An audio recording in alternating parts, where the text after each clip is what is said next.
You're listening to Men of Abundance, episode 127, with Mark Minard. And today we're talking about standing up for others, because it's the right thing to do. Welcome to Men of Abundance, the podcast for those looking to level up their lives by hanging out with some of the greatest leaders and established professionals in our community, living a life of integrity, honor, and the abundance mentality. Prepare to pay it forward with your host, former Army medic turned lifestyle entrepreneur, Wally Carmichael.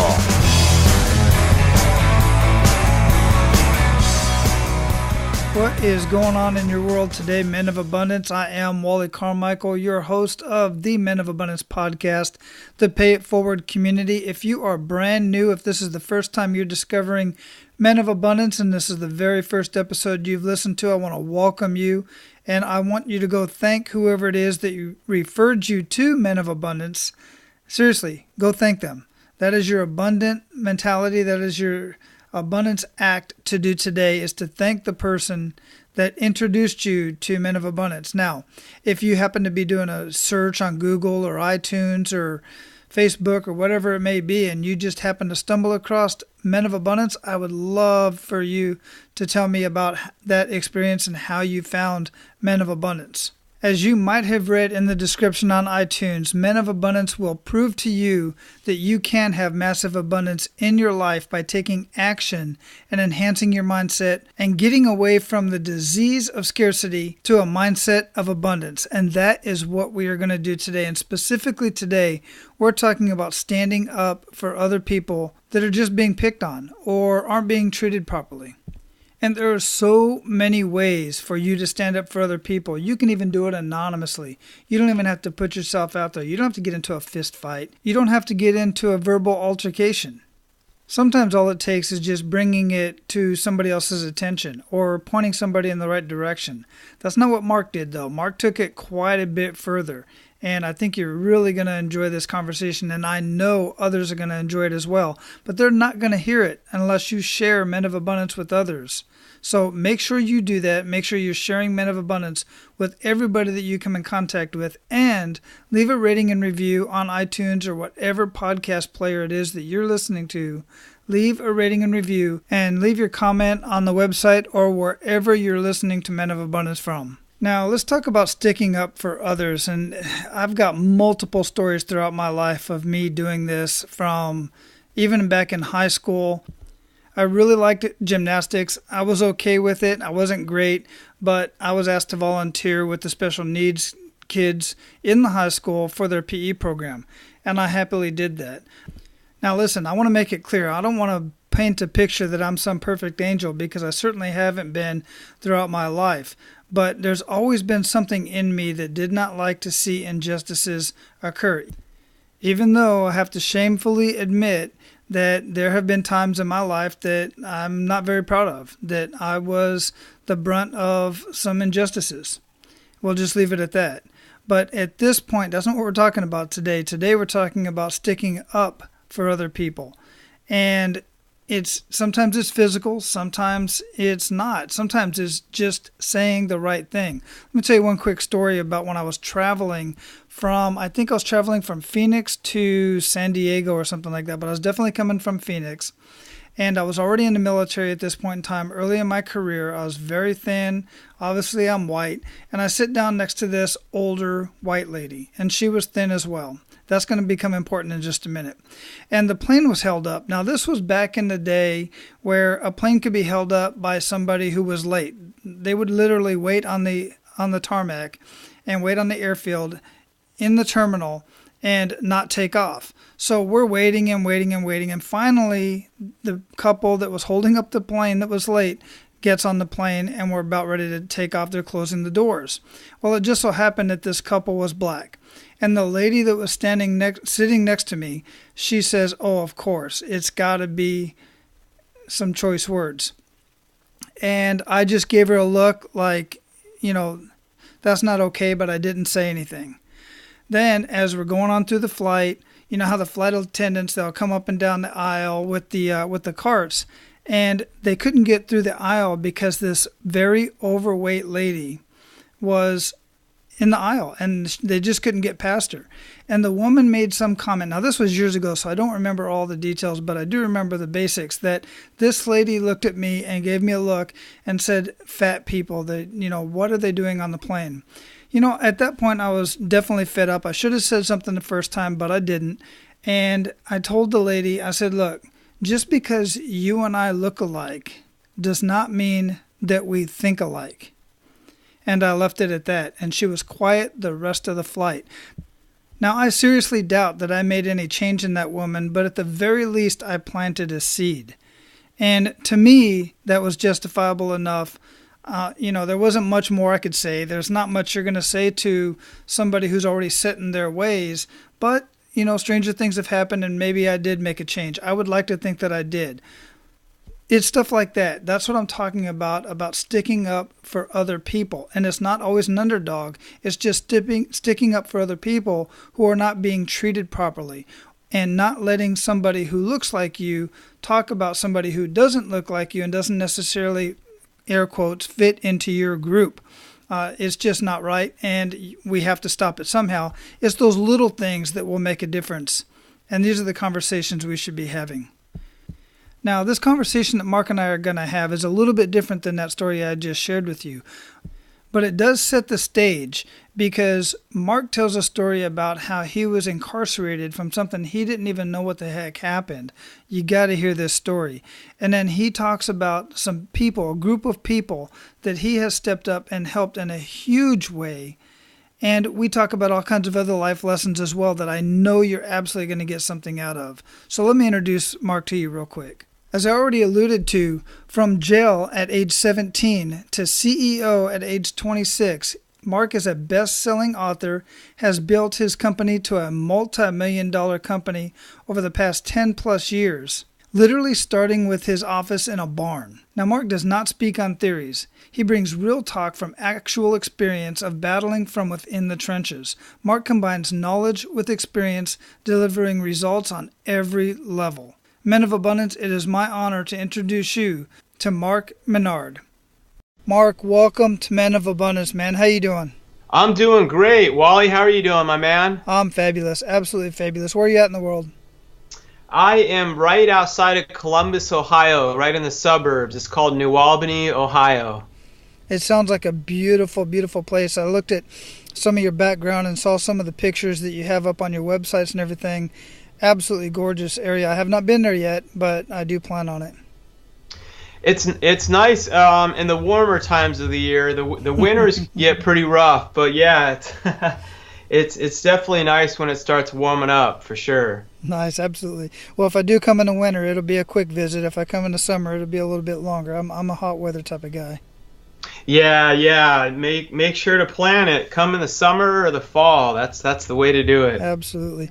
So, before we get too much into the show, I really love to start out the show with an attitude of gratitude, kick it off right. So what do you have to be grateful for today, Mark? That's right. I actually at times will write down even a journal before I go to bed of things I'm grateful for and when I wake up. And what I realized was I started getting a lot more grateful for the things that we tend to overlook. And today, as I was jogging this morning, just from breathing, I realized I was grateful to be able to be breathing and in good health, because right now there's someone in the hospital wishing for the life that a lot of us are complaining about. Absolutely. It's laughable to some extent, but it's absolutely so serious. It really is, because we see people and they just complain about the most frivolous things. Not to take away from them, because their perception is real to them, but sure. To some of us who have lived a little bit harsher lives and seen some real adversity in our life in various forms. We're going to get into your story here in a minute. Everything else just kind of you have a different perspective on life, That's right. And the human mind, I have my little pity parties at time, but I leave them a lot quicker now. Mm-hmm. and I've learned to your brain can default to the negative, so like you said, I intentionally make sure that I'm grateful about things, and that puts it in perspective for all of us. Right, and that what you just mentioned is those skills that you've learned along the way, intentionally or not, of just being resilient in your daily activities. That's right. It's definitely a learned process, like a muscle. Mm-hmm. You develop it over time, for sure. Absolutely. So before we got started with the show, I talked a little bit about you, a little bit about your background and what you've been up to. But here on Men of Abundance, we really like to get to know the person behind the abundance. And Sure. We're going to get into your kick in the gut moment in just a minute. But really, I just want to kind of get to know you on a little bit more personal level. So let's do that right now. Tell us a little bit more about yourself, and let's get personal. Yeah, well, what a lot of people don't know, so I've been married for going on 11 years this August. And we have 5 kids, which is craziness. We have our 4 kids, and we have our nephew that we adopted from a rough situation. So that's a lot of people ask that when they give me the excuse if they don't have time to do a book or create a business. It always makes me laugh because I'm like, well, I have 5 kids and I've been able to pull it all off. So anything's possible. But I'm just I consider myself just ordinary dude that I have faith in God that's helped me to do a lot of extraordinary things through hard work. And I'm a family man, but I'm also very hungry and I'm very driven. And I've been the underdog myself, so I'm always about speaking out and helping the underdogs too. Yeah, absolutely. That is extremely important in my life as well. I get this rage, actually. I get raged over very few things, but I get really raged when I see the underdog being beat up. And me too. And not given a chance by a group of people who are not giving that individual a chance, or even on an individual type of situation. That's right. And jumping around a little bit, but I mean, I even remember myself in my earlier years thinking that I was too stupid and stuff for school because I thought different than everyone else, and was told I had ADHD and all that, which pretty much 100% of every successful entrepreneur I've ever met does have it. Mm-hmm. But back then, I remember really feeling like I was not smart enough like those other, quote, successful people, and felt like I was, the underdog and always had to make up for hard work where school would just come naturally to some people. But as we can kind of share the story more, I realized it was just because I was really, really bored. And when I found out things I was interested in, then I got more like maniacally obsessed with the personal growth and elevating myself in all areas. We might have a breakthrough right now, mentioned the first time on this show, but based on what you just said, and I was absolutely the same way, and my boys are the same way. Every entrepreneur, I think they said something like 98% of entrepreneurs have diagnosed ADHD. I think we should rename that diagnosis to, you have an entrepreneur mindset. And let's spin a positive out of it, because that's a fact, right? It is. Actually, the first time I've even mentioned this, but I've been working behind the scenes on my next book after doing 155 episodes from different influencers from around the world on my show too, and I'm breaking it down to like the different foundational principles of success that they each have.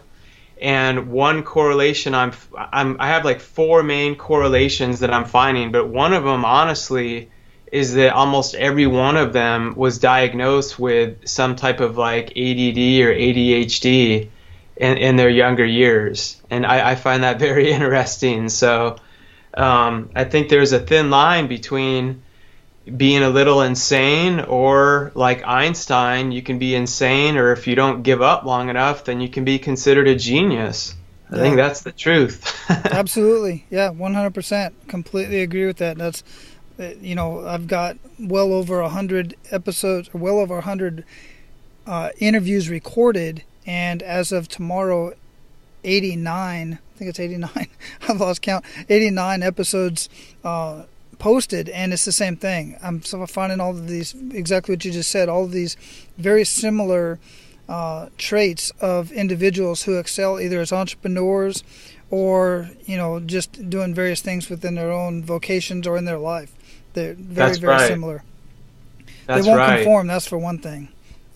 No. You know what? And that's the thing is, so in school and stuff, that's where it would get me kind of in trouble. But I wasn't always, and I know we're going to get into like the kick in the gut moment, but I wasn't, before I really got in a lot of trouble, I wasn't actually trying to not conform to be like a pain in the butt or to be disrespectful.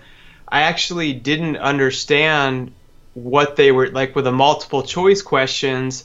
I would be like, well, none of these answers are right. Like, there needs to be more options. And I was always looking at like the 360 like rounded view of how everything really worked, and they were just showing little pieces of the puzzle, so it wouldn't make sense to me. So I was always like, no, this doesn't make sense. It's not right. And people could look at that as like, oh, you're not conforming, and this is, but you always have to challenge, respectfully challenge everything is what I always say. Agreed. That's super frustrating. I know exactly what you're talking about, and I'm feeling the frustration just from the thought of it. So let's do that. Let's get into that kick in the gut moment, and let's tell that story and really make the men here really feel that. Yeah. I've definitely had several ups and downs and kick in the gut moments in my life, but a very pivotal one was when at age 17, I just woke up all of a sudden and had no idea where I was or how I had gotten there. It was like I fell into my body, and I looked around and just saw this grizzly guy with like this giant beard like laying there next to me on a concrete floor. And all of a sudden someone calls my name and a police officer opens the door. I realize I'm in jail, and they go to walk me to sit down to take my mug shots. And I still had like literally no idea how I had gotten there. And they said, do you know what happened? You know how you got here? I'm like, I have no idea. They took my mug shot, and I'll have to send you a picture of it, but it's on my website, I think, too. But the left side of my face popped up on the screen and was all smashed in. And my eye socket had been fractured. My jaw was completely broken. And basically the officer told me my blood alcohol was so high that when they read my report, they assumed that I was dead. He's like, when I first glanced at this, I assumed that you were just dead and I was going to pass it along, because when I see your blood alcohol that high, no one is normally alive. And then it said that you were in the holding cell. And I found out later on the reason my face was all smashed in. A lot of people thought it was because I got in a car wreck, but that wasn't what happened. What happened was the only vivid memory I had before I like literally woke up, like fell into my body and woke up in that jail cell, was being at a drive-through at like 2 a.m. In Colorado at that time, they call Wiener Dog or Wiener Schnitzel. I don't know if they have them all around, but it's basically they're open all night, and I must have been hungry. And I just remember seeing like this giant, big kind of like cowboy truck in front of me, and everything sort of getting blurry. The witness report said I just must have fallen asleep at the wheel. I briskly rear-ended him. It was like not even a fender bender, and then I stopped. This guy was 37. He had prior warrants in other states for assault. He opened my door, and they said I just laid there like pretty much unconscious, like a catatonic punching bag, and he just beat the living crap out of me, out of my face, smashed it in bad. And one of the worst parts of that, all of a sudden the pain started throbbing in, and I made a phone call to my parents. Even though I was just 17, I hadn't been living with them for a couple of months. I somehow managed to graduate high school early. Not with an impressive GPA, but I did graduate early. And I was living with two other guys in a trailer. And, I'm always about being transparent, because I just like to show people that your history is not your destiny. And we were we were beyond the point of just like experimenting with drugs and stuff. I mean, we were doing them at every level. It started for me very, very early. I remember drinking like 175s of vodka with a kid I would meet in the morning when we were like in 10th grade before the bus stop at like 6 a.m. I'd put vodka in a salad dressing bottle and keep it in my locker. And then we were selling all other kinds of drugs, living in that trailer. And just, I hadn't talked to my parents, and I called them, "This is your son, I'm in jail." When they came to pick me up, my mom started crying. My dad was just pretty numb and pissed off because I had put him through so much over the years, and I don't blame him. And it was like a 10-minute car ride to their house, and it was like one of the longest car rides I had ever been on. At 10 minutes felt like hours. And we got there, and I just remember thinking, I don't even know what I was thinking in that moment, except just like all kinds of emotions: down, scared, depressed, really felt like a loser. And we went to go in my house, and my mom went in, and my dad stopped me from going in and was like, "Look, I'll let you in." And my dad's a great guy. He's a very big guy too, but he's like, "If you F up, like, I don't care, your face is smashed anything." He's like, "I'll throw your, you know what, like, out of here in a heartbeat." He's like, "You're not putting us through this crap." And the thing was, it wasn't anger that I saw in his eyes. It was more of he was just sad because he knew that I could be so much more. And I had just been letting them down for so long. And it was a transition for me. And it wasn't like overnight, okay, I changed from that. I never drank or did drugs again. It was more of a transformation that took place over time as a result of that. Like, I would go and I'd hang out with my old roommates. My jaw was wired shut. And I'm like drinking a beer. We were drinking these cheap, like 40 ounces. I was drinking it out of a straw. And I remember just thinking, like, what am I doing with my life? And I remember looking around at them, and it was just like nothing's changed. And I realized the way I was blacking out so much and didn't even know how I got in jail. And not only could I have ended up dead, but I easily could have ended up killing someone else. You know, thank God I didn't. But I still had that whole victim mindset mentality. You know, it's the institution's fault, and all the successful people have it handed to them. And I used to think everyone's path was just made out for them. And I'm like, well, I'm not smart enough to be one of those college kids, or so that was my mindset at the time. And what's funny was it took me reading the first book I ever read in my life at age 18, which was Stephen King's Pet Sematary. People think like, oh, it's, you know, that's not a personal development book. But what happened was I found a copy of it in my parents' basement, and I just started reading it. And instead of like going out with all my friends, and I started reading it, and I realized I was a really fast reader when I enjoyed stuff that I was reading. And like it really opened up like an area of imagination and stuff in my brain again, because I feel like education like tried to kill my imagination, whether or not they knew it. And when I started doing it on my own, I started like recreating and opening the doors back up to and elevating my imagination.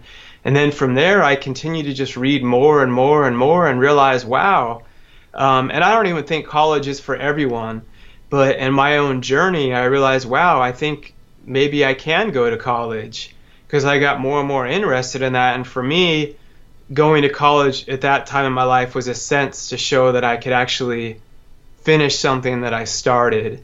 And it was like another stepping stone for me from being in jail and all that trouble. And I remember telling my roommates at that time that I was thinking of going, and they laughed at me. They called me a sellout.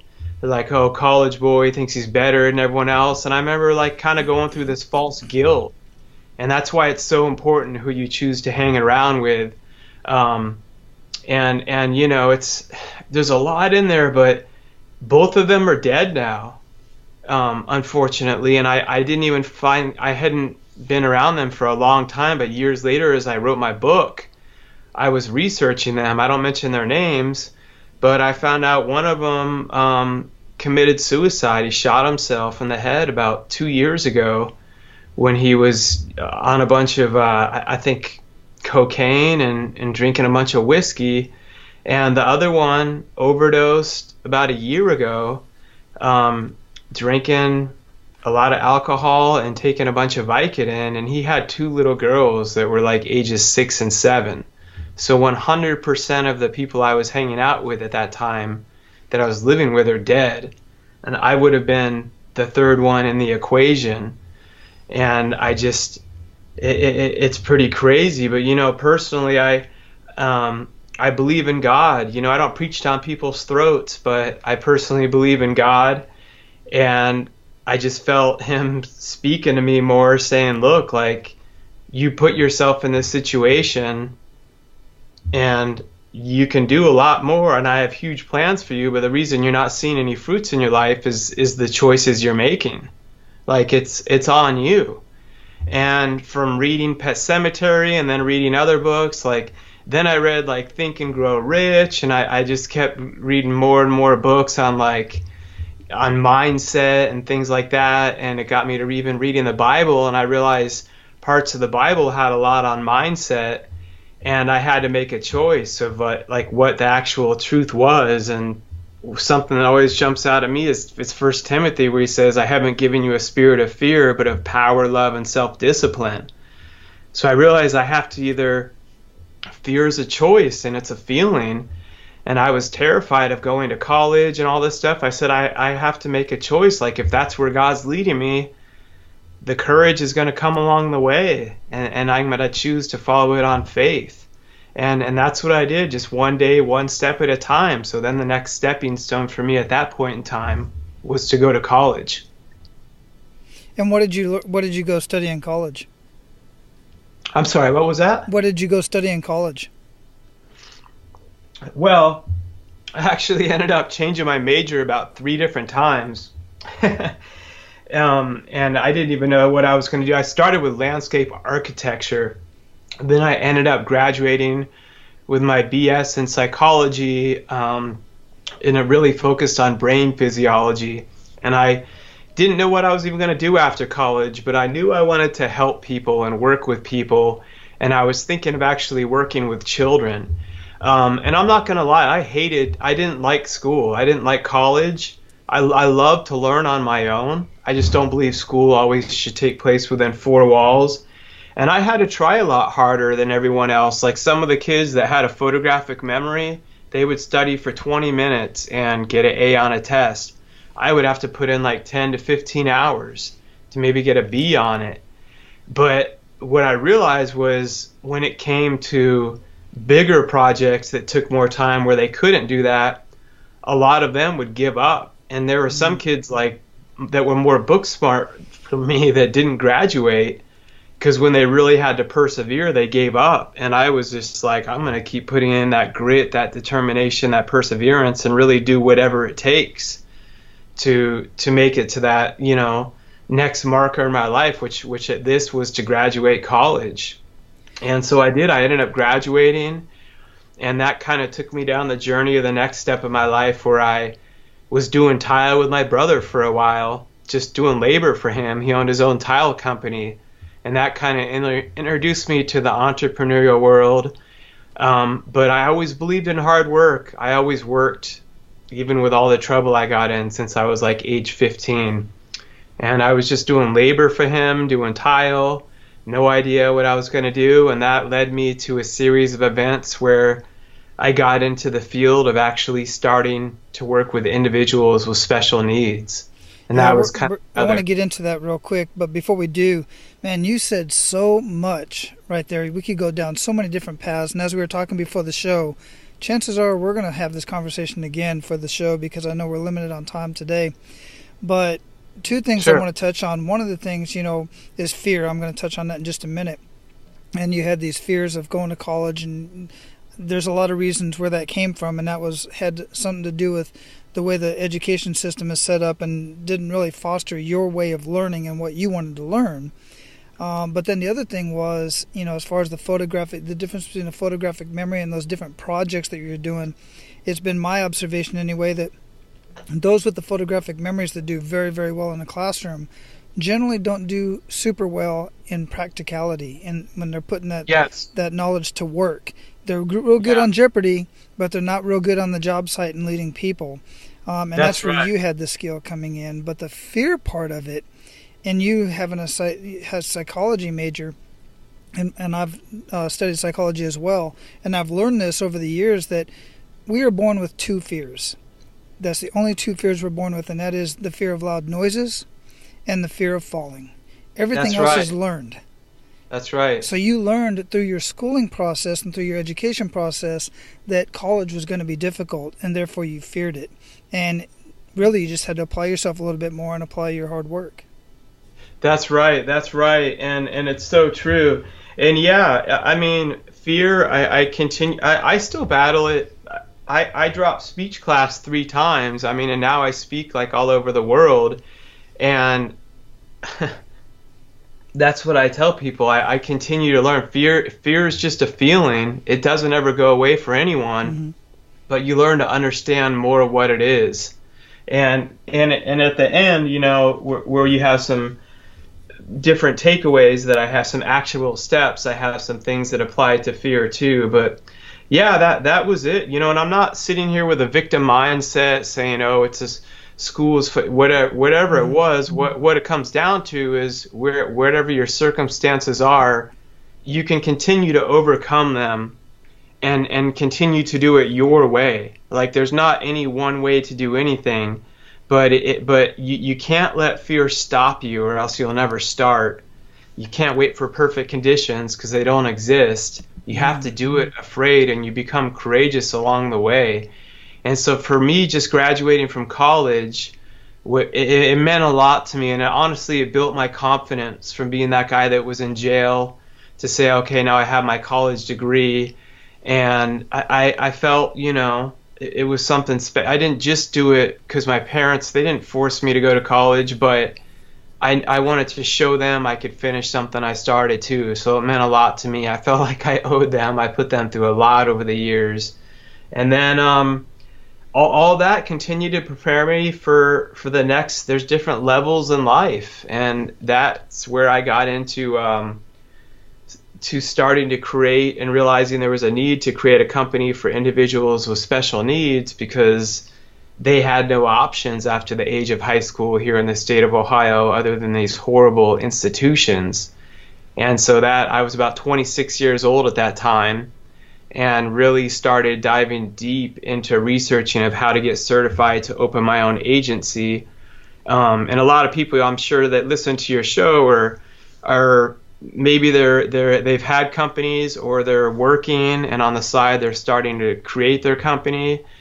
And that, I was teaching even in special education at that time, but then on the side I would spend thousands of hours researching every state rule, Medicaid law and rule, because I knew that's what it was going to take to learn how everything worked within our agency, and I was going to have to fight a lot of politics. And again, you have to do what you have to do to do what you need to do. And like, sometimes it doesn't always mean you're going to enjoy it, but you have to be like obsessed enough with your why to push you. Because I basically became like a self-taught lawyer, because I was told that there was only one other agency besides ours that wasn't owned by the state, and to be prepared kind of, unfortunately, for a battle, because there's a lot of funding that comes through. So even as my office was in a barn when I started my company, it was at the height of the recession. I had just got married. We had 2 kids back to back. It was quote like the worst time to start. Everyone told me, don't do it now, you're crazy. And also I had applied for another level of schooling that I was going to get. It was this very hard school to get into, and I could get an accelerated BSN, Bachelor of Science in Nursing. And from there, I was even thinking of going on to being like an anesthesiologist. And even with my BSN and my degree, I would have been making, I think it's like $65 an hour. So it would have been a good job. And I got certified to open my company Dreamshine. Like literally that same day, I got the letter in the mail that said I had been accepted into that accelerated BSN program that I applied for like 2 years ago, because they have a wait list. And I just remember my gut like kept telling me, it was like, if you do that, you can't do both at the same time. And I just wrote him, I said, thank you, I'm not going to go, I appreciate it. And I was just all in on it. Couldn't get a business because people are like, what can I do? I can't get a business loan. I'm like, well, join the club. Neither could I during the recession. You just have to keep doing what you can with what you have. And my office was in a barn, as I was saying. I was making my own like pamphlets for our company Dreamshine. Well, let's back up, Mark. I want to back up to something, because I read this as I was introduced to you, and I want to thank Tom Schwab for making that introduction to us when he was asking me for specific guys I wanted to talk to, and you fit the bill for sure. I want to back up to where you first got this started, because I remember reading, as I was researching you and looking more into your background, that you had basically had a telephone conversation with somebody with one of these other agencies you're speaking of that were, I'm using air quotes right now, caring for these people of needs. And he basically told you you're never going to get access to these people. They belong to the state or something of that nature. Yes. And you basically hung up the phone and drove down to his office. Let's start with that. Yeah. Well, I didn't even officially have one like client enrolled yet in Dreamshine. And I got a call on my phone, and it was actually a lady that worked very high up close to the governor. And I don't ever need to mention her name, but she told me basically, we've seen your brochures going out, and we just want to let you know we've been doing it this way for like 40 some odd years. It's the way it's always going to be. And we're just trying to help you to let you know it's not going to be a good choice to open up, which is illegal, by the way. But she didn't say that, but I knew that. What's and I'm illegal like, about that? Well, because the way the state law works is if you're certified, the best analogy I use is if you have medical insurance, you can choose to go to any doctor that's like covered under your network, but you have a choice to go to any certified doctor that's covered under your network. Well, that's the way we were. We were a certified agency. We had all the same certifications and licenses as the state programs had. So the way the individuals with special needs after high school here in Ohio, they have like a supplemental insurance that helps them to get care for ongoing, for a lot of them, for the rest of their life, because a lot of them need ongoing care. And so it's set up that they can go to any place that's certified. It doesn't just have to be a state-owned one. Unfortunately, 99% of them were state-owned, and you had to go through the state in the counties for the process to set it all up. So it was like a conflict of interest there in a lot of ways. Yeah, thanks for breaking that down. So what happened next? So I told her, thank you so much for, I guess, your advice. Don't ever call me again.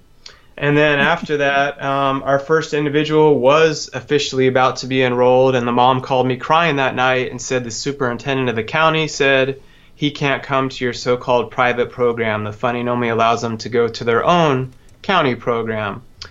And I told her that's not true. I called the guy. He said the same thing. We've been doing this for 30 some odd years. If you have a problem, you can come to my office. I was there, this 26-year-old kid. I was there within like 10 minutes. I had a copy of the state rule, the state law, and I gave him a copy, and I said, I know you've been doing it for 30 years, but just to refresh your memory, let's read it together. And basically it says the individuals have a choice. They have an option to go to any place that's a certified agency. And if they were to try to stop them from that, it's actually neglecting them of their rights, and they would have to be investigated by the state. And if the state didn't do anything about it, the state could then be investigated by the federal level. And we're talking like billions of dollars of funding that comes through for that. So like literally the next day, our first individual was enrolled at Dreamshine. That's impressive. That's extremely impressive. And man, I'm going to ask Mark this question, but I know the reason why. The answer to the question is, why would they want to go to your organization? Why would they want to go to your facilities and be with you as opposed to being to these state-funded programs?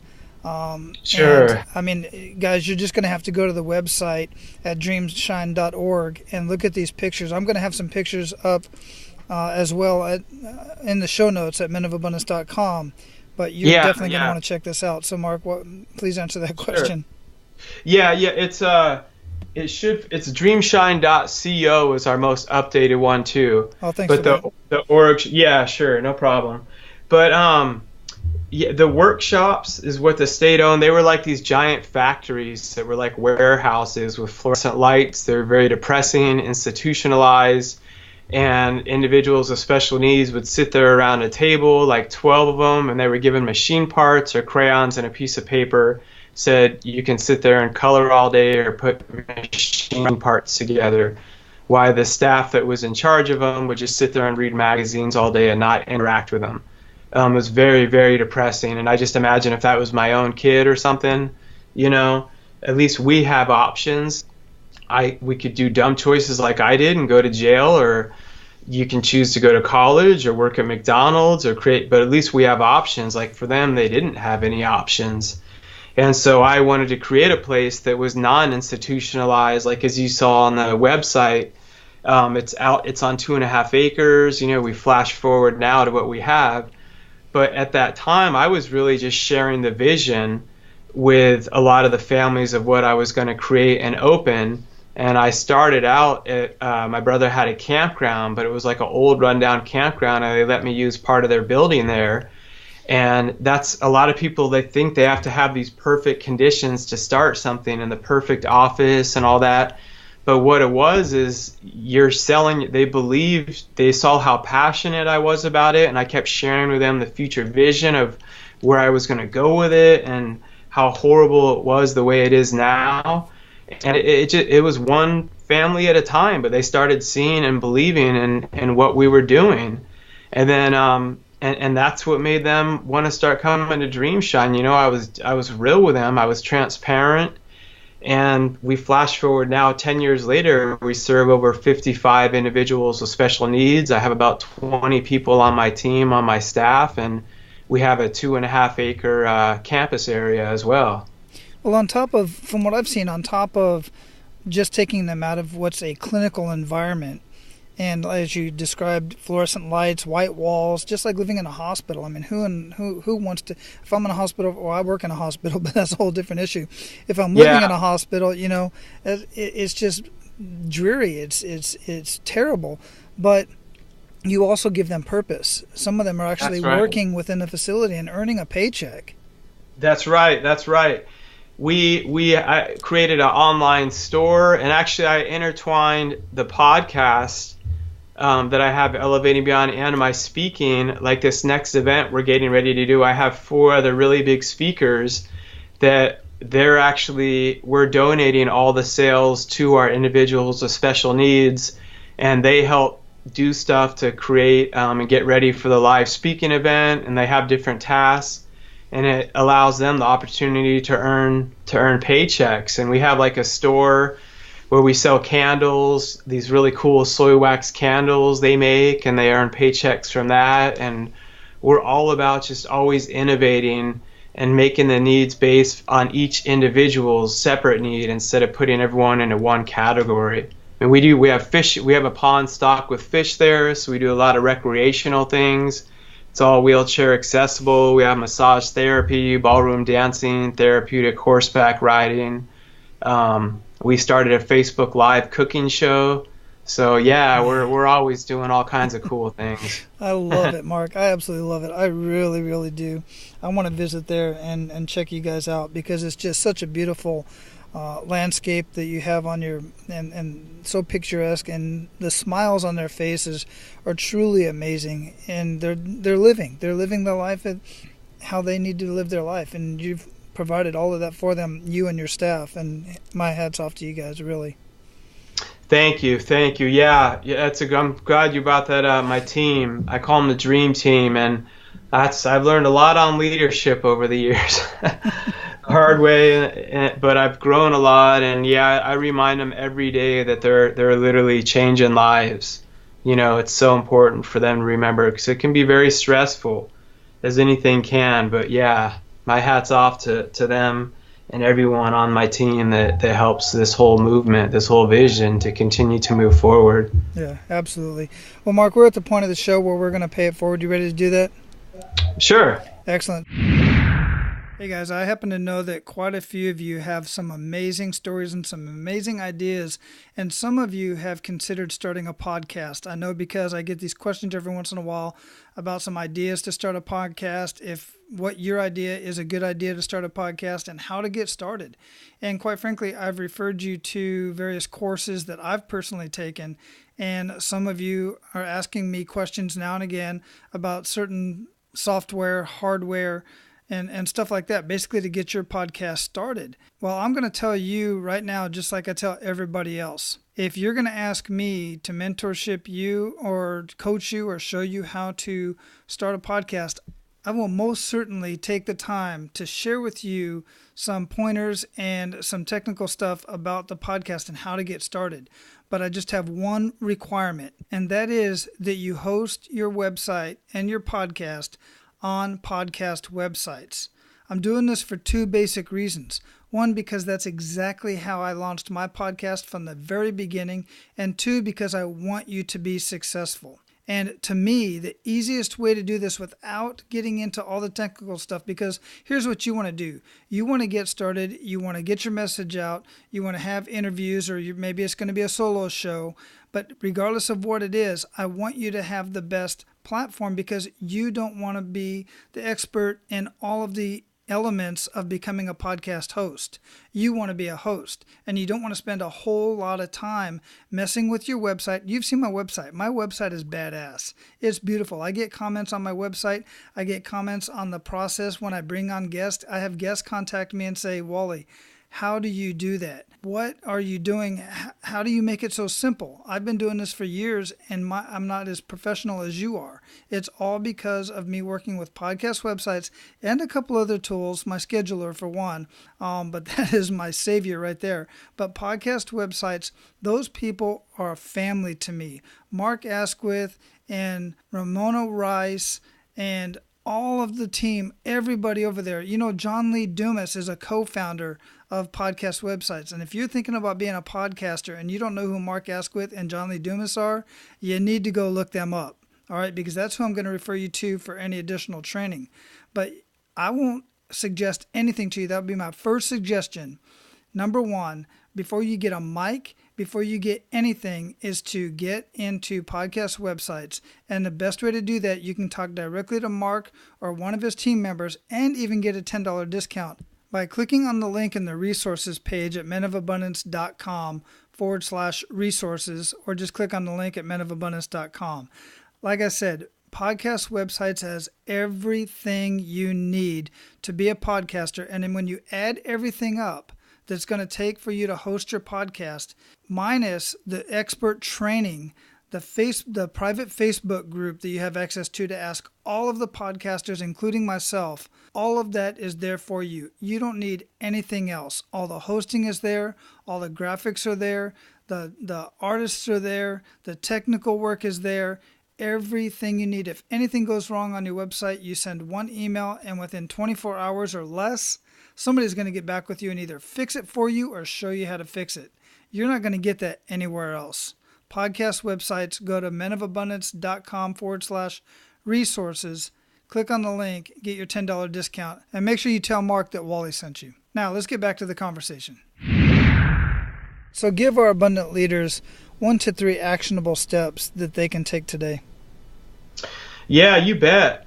One of them, and these all deal with the F word in a lot of ways, which is fear, which we were talking about. Look, one of them is you have to go through terrible on the way to becoming great. And a lot of people want to avoid going through sucking at something or making a fool out of themselves on their way to becoming great. Just like us with our shows, we have my first podcast episode, I had no idea what I was doing. The audio was terrible. but I knew I had a message to share with people, and it took time, and we got millions of downloads like some years later. But you have to go through that phase of being willing to be terrible and know that to grow to be great, and don't allow that to stop you. You know, people think, well, if I'm not great at it, then I should never start. The other one is, I always say, my 2-step business plan. This can save you the money from getting an MBA. Number 1, stop planning. Number 2, start doing. Number 3 is action kills fear. And that's a huge one that I have, because when you're feeling fear, if you sit there and you dwell on it and you think on it and you worry about it, you just become paralyzed. And the only way, if you're waiting for fear to go away, it's not going to happen. The only way is you continue to take action while you're feeling it, and then you become courageous along the way. Absolutely, 100%. When you said action kills fear, it turned my brain around a little bit, because I was like, wait a minute, but it's the same thing. I say the only cure for fear is action. It's the same thing. That's right. Absolutely. And you have to take action. It's just like the analogy of jumping off of a high dive. So many people have jumped off a high dive. It took them 30 minutes just to take that step off. But after they took that first step, they realized they didn't die. It was actually fun. Then they do it again and again and again. Next thing you know, they're doing swan dives, backflips. You know, they're just getting that much better at it because they got past that initial fear. Yeah, and then you know what I've learned is, the more, when you have fear for something, you know, unless it's like walking out in the middle of the interstate in traffic or something, that's a different type of danger. It's not the same thing as fear. But when you're feeling fear for something that you're really feeling called to do, I realize it's just adrenaline. A lot of times it means you're excited, actually. So like when I'm getting ready to speak and stuff, if I'm getting fearful, nervous, I used to always say I'm afraid to speak next week. Now I'm saying I'm excited to speak next week, because it's the same thing. It is. All right, well, let's get through this real quick. What daily habits make up the biggest impact in your life, Mark? That's a great question, and I always answer it. There's different seasons in your life where different daily habits might make more sense at certain times, especially with having 5 kids. So there was a time where, like the year I wrote my book, I was very intentional at getting up at 4 or 4:30 a.m. and just kind of having my alone time, drinking my coffee. I would go for a walk or a jog, and then I would do some writing before everyone else in the house got up. But then over time, with the kids going to bed later, I've switched things around. But it's very important you make some time to have, for me, one other part I have for my alone time is I make time to jog about 5 or 6 times a week. And I even will carry a change of clothes around me in my backpack. So no matter where I am, I'll try to do it in the morning, but if I can't, I can just change into my clothes from wherever I am, I'll try to do at least 20 minutes. Sometimes I'll do an hour or 2 if I can, but at least do something. And that's where that kind of gets my mind. That's one way that I'm able to actually relax my mind, and it helps me with my thoughts and stuff. So I think that physical activity, even if you just walk, it's very important. And then I've changed back into my clothes and gone to a board meeting after that I had to run. But try to get it in there somewhere, because your thoughts can fill up real quick. Another thing I do is I write some things down. We were talking about gratitude. When times are really tough and I'm really going through a slump, I'll do what I call like a gratitude journal, and I'll write 4 or 5 things down before I go to bed that I'm thankful for. And it could be I'm thankful for my marriage, my house, thankful for a bed to sleep in, whatever it may be. But it gets you like in that more positive mindset instead of focusing on all the troubles and stuff that you're dealing with. And then when I wake up, I'll write down 4 or 5 things like before I go to brush my teeth. And then if things are really tough, I'll do that even like midday. And sometimes I'll say I'm thankful that I have an office, you know, like we said before, I'm thankful I have air to breathe. I'm thankful I'm able to go for a jog. A lot of the individuals in my program weren't ever born with any functioning of their legs, to be able to do something like that. So those are some things that I do that really help. And with a gratitude journal, when things are really getting tough, I'll do that like 3 times a day for a couple of weeks, and that will really help kind of elevate me out of that slump. Mm-hmm. Yeah, gratitude, an attitude of gratitude and writing it down, definitely life-changing for me as well.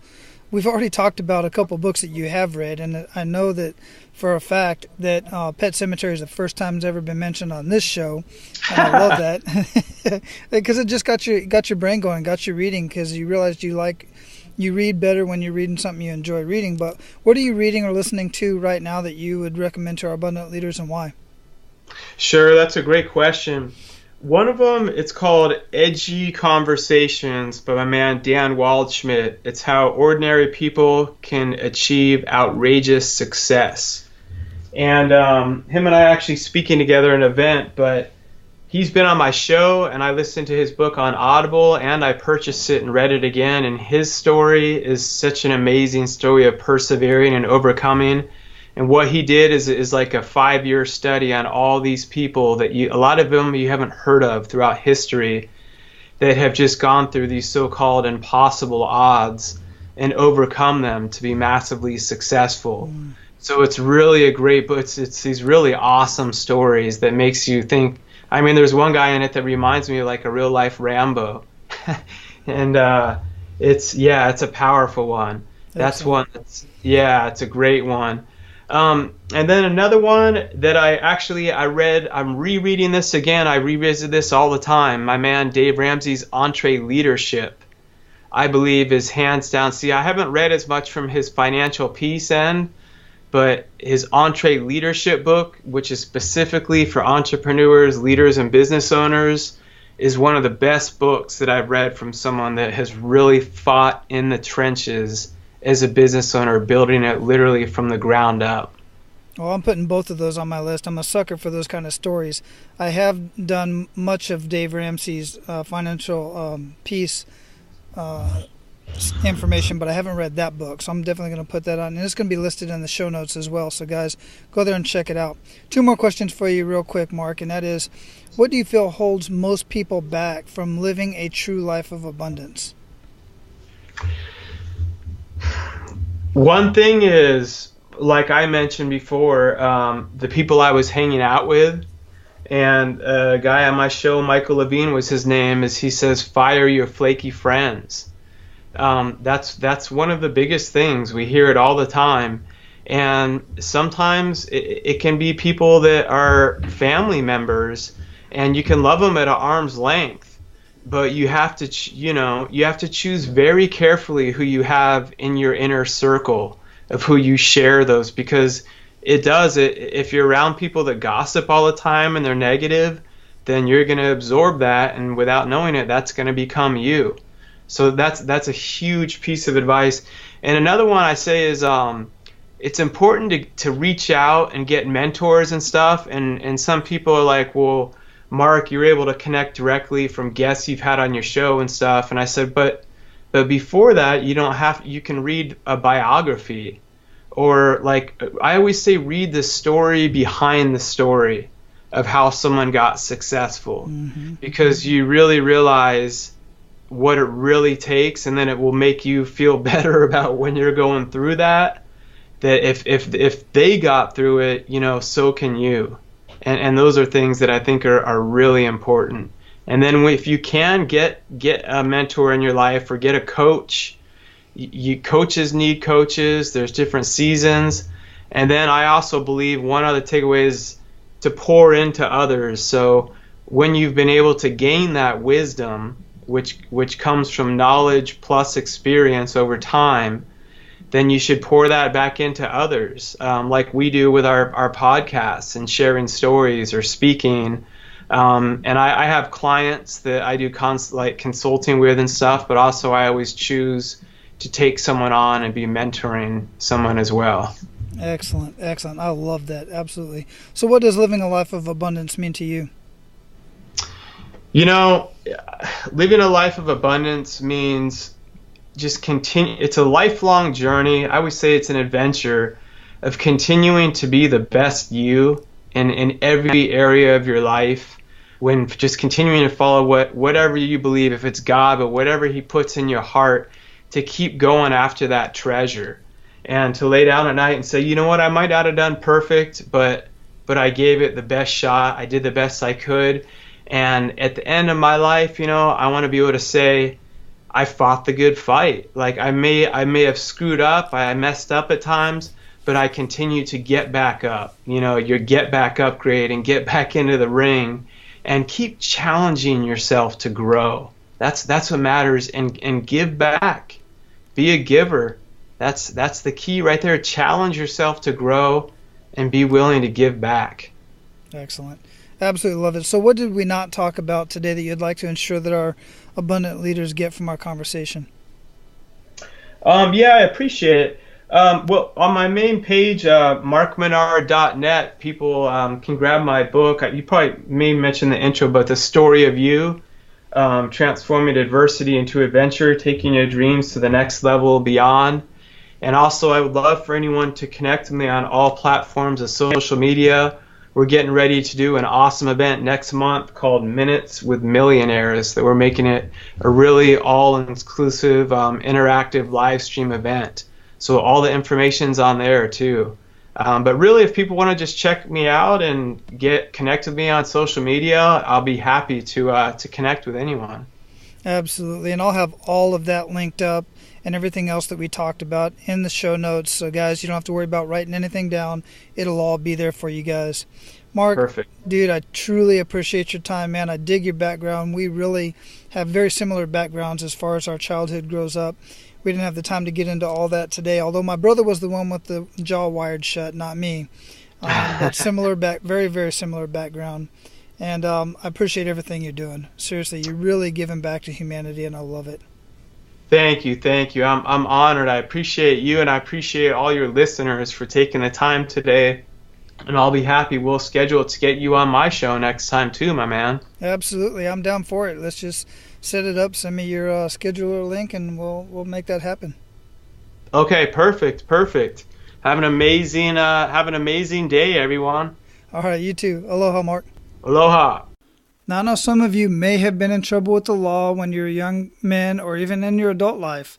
And while I have been taken home in the back of a police car as a young boy for various things, I have never spent time behind bars. Thank God, I got out of that scene before I got too bad. But this story proves that your past does not define your future. It may be true in certain vocations and even certain countries like our beloved USA, as I recently found out from talking to one of our Canadian neighbors.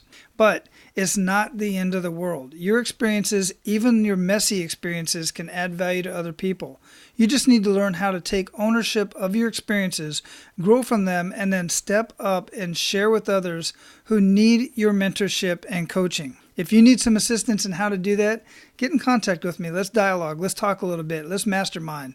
Let's figure out how you can turn your mess into a message and help other people along the way. Now, go out and live your life of abundance and make sure to pay it forward. That's all for today, Abundance Leaders. For more about our guests and the powerful information we shared with you today, be sure to sign up for our mailing list at menofabundance.com.